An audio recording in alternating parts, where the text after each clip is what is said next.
Hello friends, welcome back to management Mantra by doctor Barkha Gupta. कैसे हैं आप सब? तो होप कि आप सबकी पढ़ाई बहुत अच्छी चल रही होगी। तो जैसा आप जानते हैं कि मैनेजमेंट का सिलेबस हमने शुरू किया है। ये बिल्कुल नया बैच है 2023 दिसंबर की प्रिपरेशन के लिए, जिसमें हम मैनेजमेंट से रिलेटेड सारा कोर्स कंप्लीट करने वाले हैं। और बस फाइनेंशियल यूनिट्स छोड़कर, बट बाकी सारा आपका कंप्लीट होगा। तो आज जो लेक्चर है ये एक छोटा सा लेक्चर है जिसमें हम देखने वाले हैं मैनेजरियल स्किल्स क्या होती हैं। बट आज ही एक और लेक्चर आएगा आपके पास में जिसमें हम बताएंगे मैनेजमेंट फंक्शंस के बारे में भी। तो जुड़े रहिएगा हमारे साथ। तो सारे की सारी वीडियोस जरूर देखते जाइए और अपने अपने नोट्स जरूर बनाते जाइए, क्योंकि अगर नोट्स नहीं बनाओगे ना तो वहीं आप थोड़ा गड़बड़ कर जाओगे। ठीक है, तो ये सारी चीजें आप लोगों को करते चलना है, जिससे कि जब भी हम अपना पीवाईक्यू जो करने वाले हैं तो वो आपको थोड़ा सा हेल्प हो जाए उसमें कि कैसे क्वेश्चंस आते हैं और वो आप अटेम्प्ट कर पाओ, और आपका जो एक रिदम है वो बनी रहे, वो बहुत ज्यादा जरूरी है। ठीक है ना? तो चलिए शुरू करते हैं हमारा आज का सेशन। आज हम देखने वाले हैं मैनेजरियल स्किल्स क्या होता है, और स्किल्स का जो डिस्ट्रीब्यूशन है वो स्किल्स का जो डिस्ट्रीब्यूशन है डिफरेंट लेवल पर वो कैसे होता है वो आज हम देखने वाले हैं। ठीक है, तो चलिए शुरू करते हैं। छोटा सा टॉपिक है, ज्यादा बड़ा नहीं है। तो गाइज, मैनेजर स्किल्स होती क्या है? किसी भी टास्क को कंप्लीट करने के लिए कहीं ना कोई स्किल्स जो है वो भी रिक्वायर्ड होती है, क्योंकि वही हमें बताती है कि किसी टास्क को किस तरीके से किया जाता है। और हर इंसान की अपनी एक अलग पर्टिकुलर फील्ड के लिए पर्टिकुलर स्किल्स जो है वो रिक्वायर्ड होती हैं। जैसे फॉर एग्जांपल, अगर आप लोअर लेवल पर काम कर रहे हैं तो in that case you require the technical skills, because technical skills ही है जो आपको मदद करती है कि कैसे मशीन चलता है, कैसे मशीन के ऊपर वर्क किया जाता है, वो सारी चीजें आपको सिखाई जाती हैं। तो मैनेजर किसी भी लेवल पर क्यों ना हो, एवरी लेवल पर मैनेजमेंट में, हायरार्की में कुछ काम को करने के लिए या किसी भी काम को करने के लिए कुछ स्किल्स जो है वो रिक्वायर्ड होती हैं, जैसे कि technical skills, human skills and conceptual skills. ठीक है, अब ये जो स्किल्स होती हैं वो किस लेवल पर और क्या इनका मोटो है वो हम यहाँ पर देखने वाले हैं। और ये जो स्किल्स है ये अलग अलग प्रोपोर्शंस में, अलग अलग कैटेगरीज के लोगों में बटी हुई रहती है। ये जो मैं बात कह रही हूँ कि अलग अलग प्रोपोर्शंस में, अलग अलग कैटेगरी में बटी हुई रहती है, इसका क्या मतलब है ये आपको आगे आने वाले एक डायग्राम में पता चलेगा। तो चलिए पहले तो समझ लेते हैं कि आखिर ये स्किल्स होती क्या है, फिर हम देखेंगे कि क्या कहना चाह रहा था वो लाइन। तो टेक्निकल स्किल्स क्या होती है?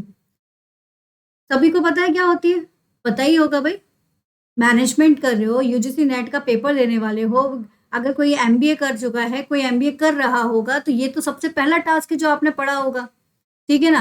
तो स्किल्स में टेक्निकल स्किल्स वो हो गई कि कहीं से भी किसी भी तरह के मशीन्स की अगर बात आ जाए कि आपको किसी टेक्निक को, किसी प्रोसीजर को, किसी इक्विपमेंट को चलाने का काम करना है, तो वहीं आपकी टेक्निकल स्किल्स आ जाती है। ठीक है, वहीं आपकी टेक्निकल स्किल्स आ जाती है। So technical skills refers to the ability and the knowledge in using the equipment, using techniques, procedures involved in the performing a specific task. Productions में आपने देखा कि काफ़ी सारी मशीन्स होती हैं, इन मशीन से निकल कर आपका रॉ मटेरियल फिनिश प्रोडक्ट में कन्वर्ट होता है। तो ये जो है ये क्या है? टेक्निकल स्किल्स है जो इस पर काम कर रहा है पर्सन। ठीक है ना? तो वो टेक्निकली वर्क कर रहा है। So this skills require the specialized knowledge. As you know that कि अगर आप कंप्यूटर पर काम कर रहे हो तो you should know about how to operate it. अगर आप किसी बड़ी सी मशीन को, चॉकलेट फैक्ट्री हो गई, चाहे बिस्किट मेकिंग फैक्ट्री हो गई, चाहे आपका जो मिल्क प्रोडक्शन फैक्ट्री हो गई, क्लोथ मेकिंग फैक्ट्री हो गई, इन सब में डिफरेंट काइंड ऑफ मशीन्स होती हैं जिसमें डिफरेंट काइंड ऑफ पर्सन वहां पर वर्क करते हैं। But the main thing is that कि they should know about how to operate that machine. तो उनके पास स्पेशलाइज नॉलेज होनी चाहिए, प्रोफिशिएंसी होनी चाहिए उस पर्टिकुलर मशीन्स को चलाने के लिए। ये होती है आपकी टेक्निकल स्किल। तो टेक्निकल स्किल्स जो रहती है ये सबसे ज़्यादा इंपॉर्टेंट होती है। और लेकिन ये जो स्किल्स है ये लोअर लेवल पर ज़्यादा इंपॉर्टेंट होती है as compare to the higher level. Higher level को भी एक्सपर्ट्स होते हैं, they know the like how to work on it, but इसमें जो सबसे ज़्यादा पर्सन रिक्वायर्ड होते हैं वो आपके होते हैं एजुकेटिव पर लेवल पे। नेक्स्ट होता है आपका ह्यूमन स्किल्स। ह्यूमन स्किल्स अगर आप देखोगे तो हर जगह पर रिक्वायर्ड है। ह्यूमन स्किल्स रिफर्स करती है ability to manager to work effectively with the other people. जितने भी लाइक ह्यूमन स्किल्स अगर मौजूद है तो ये जो आपका मैनेजर है ना, ये सभी के साथ में एक प्रॉपर तरीके से ना मैच बना के रखेगा, जिससे ऑर्गेनाइजेशन जो है वो आपकी सक्सेसफुली रन करे। ठीक है, तो इसको टॉप लेवल के साथ भी रिलेशन बनाना है, इसको मिडिल लेवल के साथ भी रिलेशन बनाना है। इसी तरह से मिडिल लेवल को भी सभी के साथ में रिलेशन बनाना है और लोअर लेवल को भी सभी के साथ में रिलेशन बनाना है और टॉप लेवल को भी बनाना है। ठीक है, तो यहाँ पर कोई भी पर्सन है, चाहे वो इंडिविजुअल हो, मेंबर्स ऑफ ग्रुप में हो, सभी के अंदर ये ह्यूमन स्किल्स रिक्वायर्ड होती है। Human skills are concern with the understanding the people, क्योंकि अगर आप समझ पाओगे तभी आप दूसरों से काम निकलवा पाओगे। These are required to win cooperation to others and build the effective work team. ये जो विन कॉर्पोरेशन वाली बात आ गई ना, इसका मतलब ही यही है, अगर आप में ह्यूमन रिलेशन है तो आप सामने वाले से पॉजिटिवली बात करके अपना काम जो है वो करवा सकते हैं। ठीक है ना, वही चीज यहाँ पर भी। अदरवाइज एक ने काम तो कर दिया, लेकिन अगर आपका एटीट्यूड सही नहीं है तो हो सकता है दूसरी बार वो आपका काम करने से मना कर दे। तो हर लेवल पर आपको ये स्किल्स जो है वो देखने को मिल जाएगी। फिर वही आती है conceptual skill. Conceptual skills involve रहती है इसमें एबिलिटी, जो कि पूरी ऑर्गेनाइजेशंस में आपको यहाँ पर शो होगी। तो conceptual skill involve the ability to see the whole organization and the inter relationship between its parts. तो ये पूरी ऑर्गेनाइजेशन को देखती है और साथ ही साथ जितने भी आपके डिपार्टमेंट्स हैं, चाहे HR, IT, फाइनेंस, इन सब के बीच में एक इंटर रिलेशन जो है उनके बारे में ये बताती है। ये एक तरह की विजुलाइज करने वाली स्किल्स होती है, जो कि एंटायर पिक्चर को अपने सामने लेकर आ जाती है कि क्या सिचुएशन आ सकती है, उस तरीके से ये डील करते हैं। तो कॉन्सेप्चुअल यानी कि कॉन्सेप्ट को लेकर चलते हैं, एक तरह से थिंकिंग वाली यहाँ पर सिचुएशन क्रिएट हो जाती है। ये हेल्प करती है मैनेजर को कि वो इन्वायरमेंट को एनालाइज करके न्यू अपॉर्चुनिटीज को ग्रैब करे।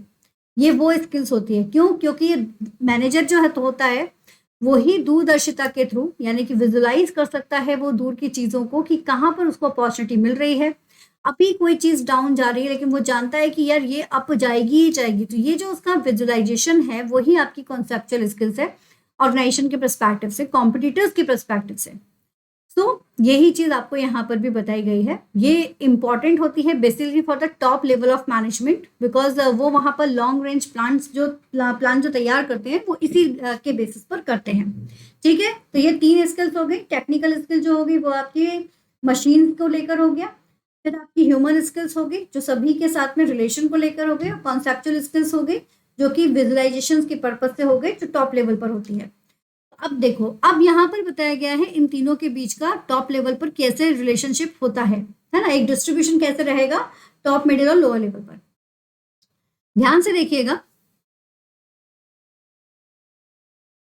हम कहते हैं कि लाइक ये कहा जाता है ना कि जो हमारी टॉप लेवल के लिए कॉन्सेप्चुअल स्किल्स, मिडिल लेवल के लिए ह्यूमन स्किल्स और लोअर लेवल के लिए टेक्निकल स्किल्स होती है। बट ऐसा नहीं है, हर लेवल पर आपकी तीनों स्किल्स रिक्वायर्ड होती हैं, बट इसका जो यूज होता है या इसका जो रेशो होता है वो थोड़ा सा इसमें वेराई होता है। जैसे कि टॉप लेवल पर कॉन्सेप्चुअल यानी कि थिंकिंग स्किल्स जो है वो ज़्यादा रिक्वायर्ड है as compare to the lower level. But वहीं पर अगर देखा जाए तो टेक्निकल स्किल जो है वो लोअर लेवल पर ज़्यादा रिक्वायर्ड है as compare to the conceptual skills. लेकिन ह्यूमन रिलेशन स्किल्स एक ऐसी स्किल्स है जो आपको हर एक लेवल पर एक समान मिलेगी। इसलिए कहते हैं कि आपको सबके साथ में बना के रखनी चाहिए, और कैसे आप सबको एक साथ लेकर चलेंगे ये आपके ह्यूमन स्किल्स पर जो है ना, तो उसी के बेसिस पर आप सबको लेकर चलेंगे टॉप से लेकर लोअर तक। तो ये इनका बेसिक कंसेप्ट है जो आपको ध्यान रखना है। इनकेस कभी क्वेश्चन पूछा जाता है कि क्या टेक्निकल स्किल्स, या कभी असर्शन रीजन में ही आ गया मान लीजिए कि टेक्निकल स्किल्स जो है वो टॉप लेवल पर यूज नहीं होती, but that's not true. Technical skills भी टॉप लेवल पर यूज होती है। ठीक है, so this is for today. ये था हमारा आज का सेशन। आई होप कि आपको सेशन पसंद आया हो, और अगर पसंद आया तो लाइक ज़रूर कीजिए, शेयर कीजिए, और keep study hard work smart. All the best, take care.